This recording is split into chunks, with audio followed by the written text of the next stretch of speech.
Hi guys, in this short video I'm going to tell you that how you can easily bold text in WhatsApp in Android.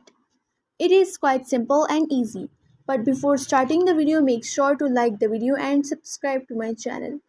So let's get started. So first of all, open WhatsApp application. Now tap and select the chat where you want to send bold text. To send bold text, simply put an asterisk before and after the text you want to make bold. For example, you want to send hello. So uh, tap on here and then type hello